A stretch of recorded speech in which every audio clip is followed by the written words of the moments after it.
So in this video I wanted to talk about purchasing chicken at Whole Foods, which is kind of like a crazy video or like a very niche topic to focus on. But the underlying message of this video is moreover the importance of knowing how you're sourcing your nutrition.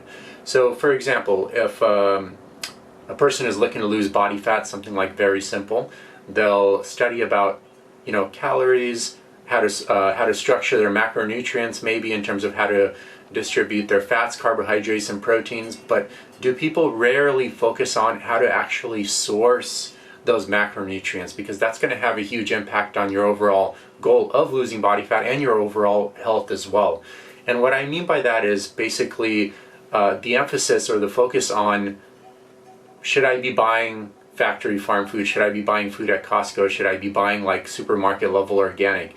And even for a person that is interested in sourcing, it still is extremely confusing, especially like at the supermarket and at the small farmer level. Because for instance, even at the small farmer level, just because you see them at a farmer's market doesn't indicate their food is of high quality. It just indicates they're a small farmer in the local area that's trying to farm themselves. So unless you have even if they invite you over to the farm, unless you have a deep understanding of soil science and species-specific diets and how animals, for instance, if that farmer is raising animals, how animals should be living and how they should be eating, you wouldn't really know what to look for anyways. And it's the same thing for organic at the supermarket. There are a lot of labels, for instance, hydroponics could be certified organic as well, so it gets very, very confusing if you do even try to source the highest quality food. Because just seeing the organic label, it's an indication of a few things, but it's not an indication of the highest quality food out there in a lot of cases, but in some cases it could be.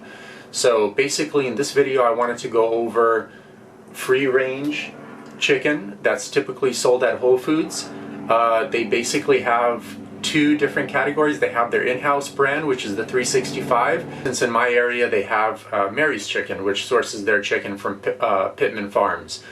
So once again, it's like a free range step 3 chicken. In this video I wanted to basically show you in first person, so me actually looking at all the labels and kind of breaking down exactly what all the labels mean. That way when you do go to the grocery store, you'll be able to see these exact labels from the perspective you've seen it in this video and be able to decipher that if purchasing chicken at Whole Foods is the right decision for you. And you'll know exactly the production practices that go into making that product, so you can make the best informed decision for yourself. So let's go ahead and get started and break these labels down. Alright you guys, so let's go ahead and break down the labeling, so next time you decide to buy chicken at Whole Foods, you know exactly kind of what you're getting, what's behind the production of that product. So Mary's Chicken is, Pittman Farms is basically the supplier of free range chicken to Southern California Whole Foods. It's going to vary from region to region, obviously, which company does that. Mary's Chicken is kind of like a division of Pittman Farms. So you'll see here it indicates that it's free range. So at least from my experience and from all the research I've done, including visiting 2 free range operations in California, basically what free range on an industrial scale means is you have a shed with 20,000 plus 30,000 plus chickens shoulder to shoulder, so it's very little movement, probably a square foot or 1.5 square feet per chicken, stuck in a single shed. And usually they have a small little concrete patio where they can kind of go roam outside if weather permits. Okay, so usually they have kind of small doors where they can kind of peek through and then go outside for X amount of hours. So having said that, usually if you kind of visit any of these farms, what you'll see is probably 30, 40, maybe 50 chickens outside on these little patios, and the rest of the chickens are just always inside. So the rest of the 20,000+ chickens are going to be crammed inside shoulder to shoulder and never venture outside at all. So kind of keep that in mind. That's kind of what free range typically means. You'll see here they have the non-GMO project verified logo, which is great. I like to see companies source non-GMO seeds. So what this tells me is the seed itself is not genetically modified, but that doesn't mean it's organically grown.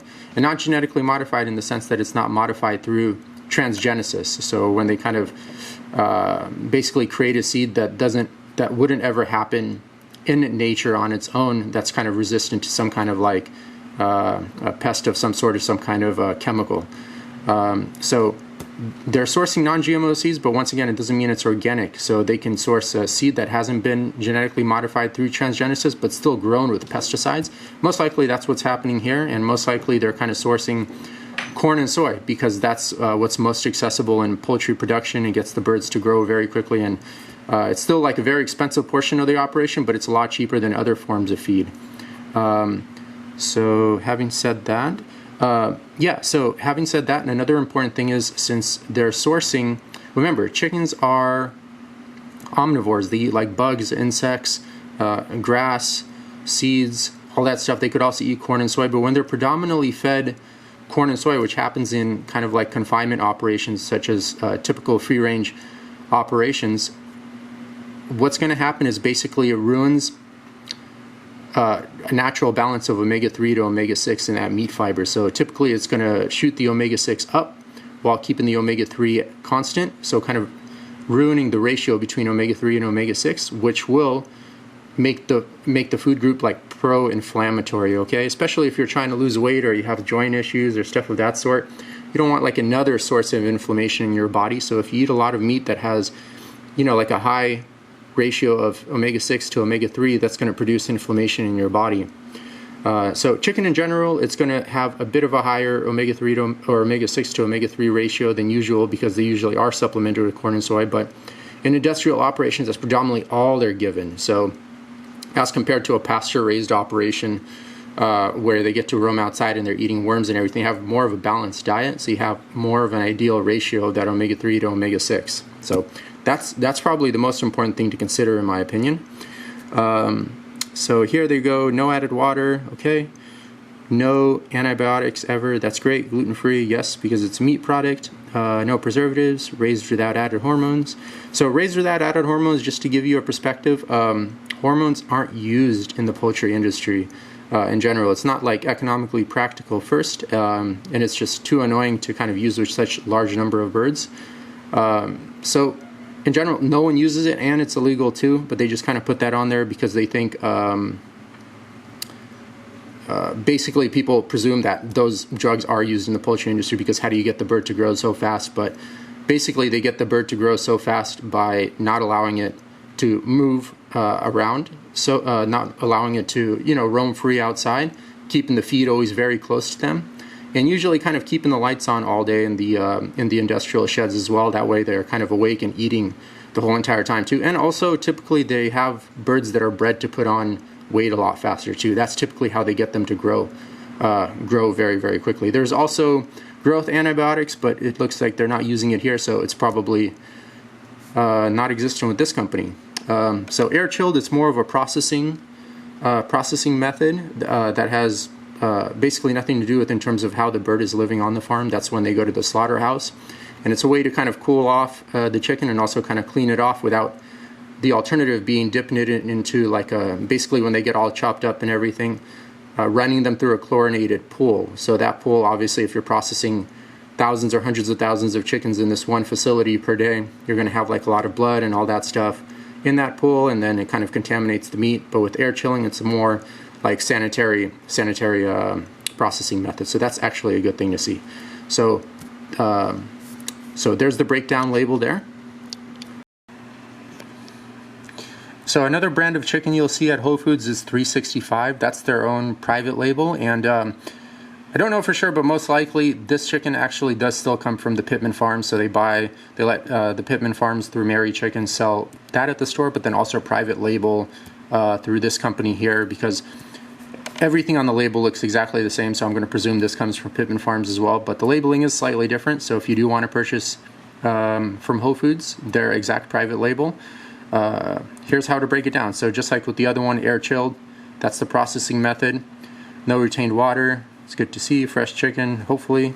Non-GMO. We explained that before in the previous video. No antibiotics or added hormones. We talked about that. So right here, this is kind of the only new thing. So Whole Foods has like a step rating system. Basically steps 1, 2, 3, 4, 5. 5 is being probably the highest quality. Step 1 is being kind of the lowest quality. Step 3 indicates that it's their free range operation. So that's kind of what we talked about before, like a huge shed many chickens shoulder to shoulder, small little concrete patio where they get to roam around outside, maybe. So also another good indication that this is a confined operation and the chickens aren't actually allowed to roam outside in a free-range environment is simply when you see this phrase like vegetarian, fed a vegetarian diet or vegetarian feed. So like I described before, chickens are omnivores. They eat like bugs, insects, all this stuff. And in fact, they prefer that over anything else like grass, seeds, corn, soy, all that stuff. So when you see vegetarian fed, that tells me that they're not actually really given access to the outdoors, because if they were, they would be eating bugs and all that stuff, and then because of that, they wouldn't be able to be classified as vegetarian fed.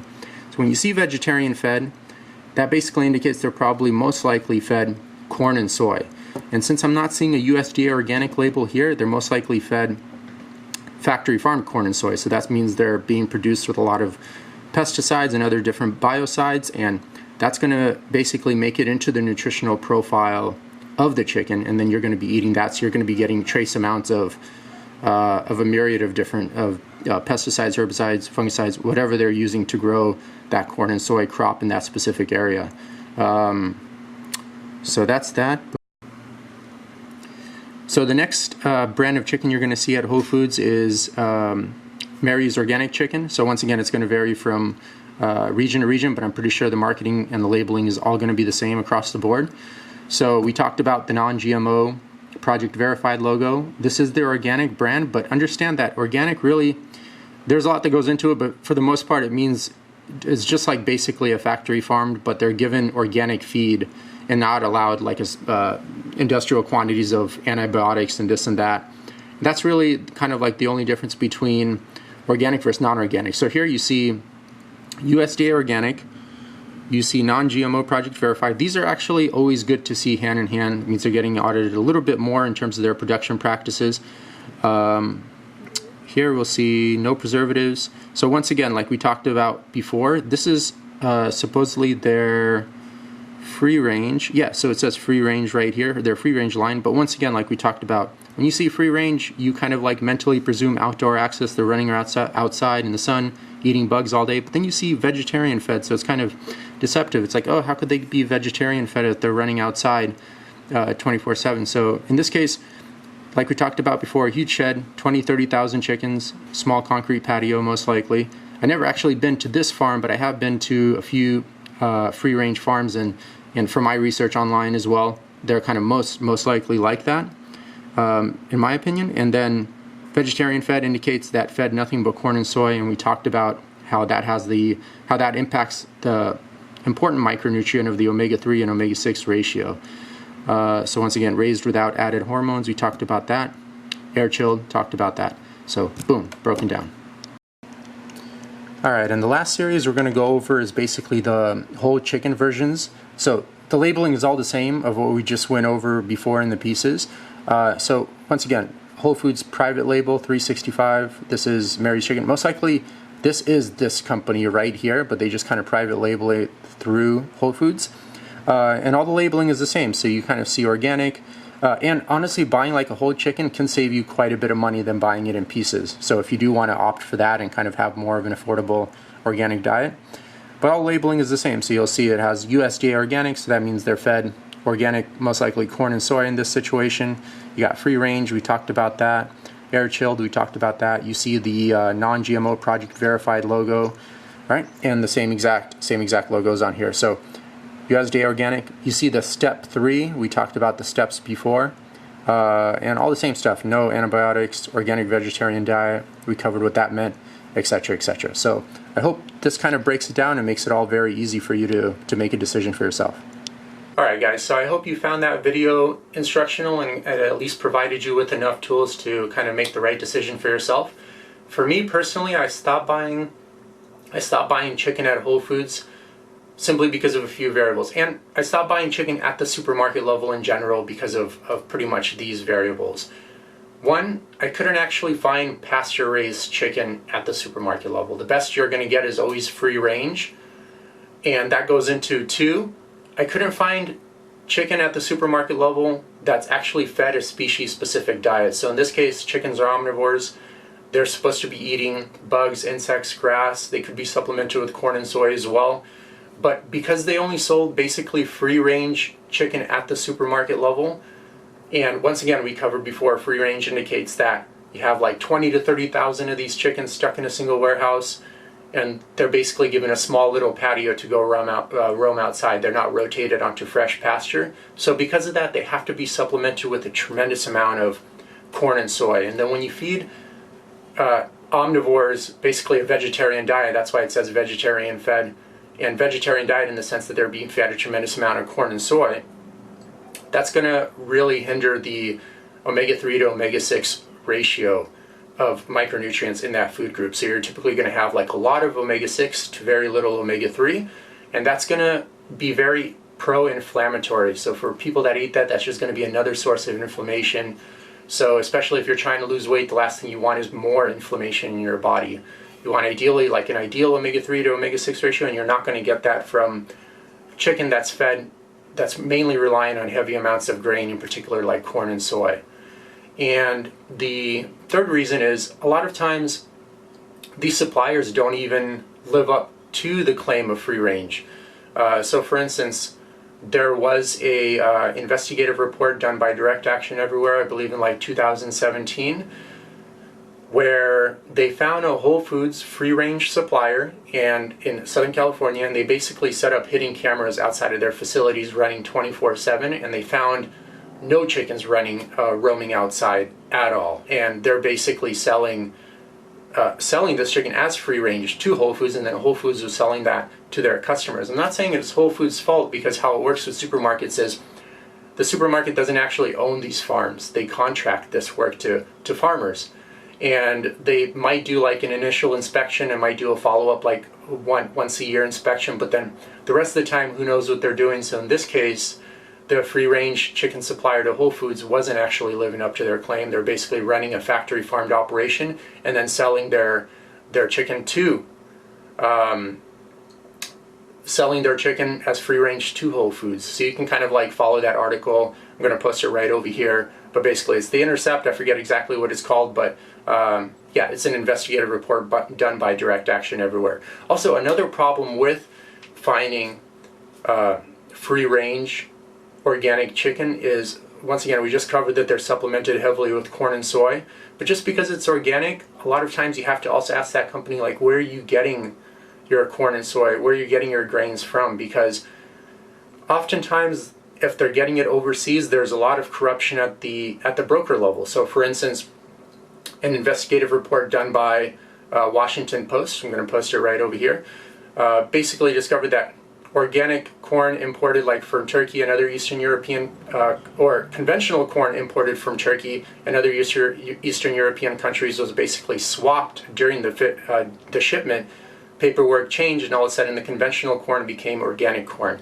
And this kind of happens a decent amount at the import level. So one thing I would also ask is like, oh, are you getting your corn and soy from local corn and soy producers? I'm not saying corruption doesn't happen in the US, it definitely does, but I feel it happens, like, at least from my experience, a lot less in the US than it does from products that are imported from the US. So at the end of the day, don't take my word for it. I have a few book recommendations for you. So Prisoned Chickens, Poisoned Eggs. This is actually on the egg industry, but there's a tremendous amount of overlap between how chickens are raised for eggs, or hens raised for eggs, and then hens raised for meat, or broiler chickens, okay? Also, Chickenization just talks about factory farming practices in the meat industry in general, and I'll give you a good overview of what's going on behind the scenes. And then I also have my book that I published, which is called The Anti-Factory Farm Shopping Guide, and it basically is an in-depth product, uncovers exactly what we covered in this video, but on other things like beef, eggs, water, supplements, all that. I kind of break down the terminology just like we did in this video. The book is very small, it's not heavy reading, and that's how I intended it to be, because I don't want you sitting at home and reading for hours and upon hours and trying to understand complicated information. I break it down in a very small or very simple manner, and it comes with a video series as well. So you spend a little bit of time reading a little bit more time watching the videos, and then quite a bit of time actually taking action, which is what I want you to do, because that's what's going to actually improve your health, taking action and taking the appropriate steps, and then knowing how to take the appropriate steps as well. So check it out. It's available on my website and also on Amazon. You could email me if you have any questions as well. Thanks for watching.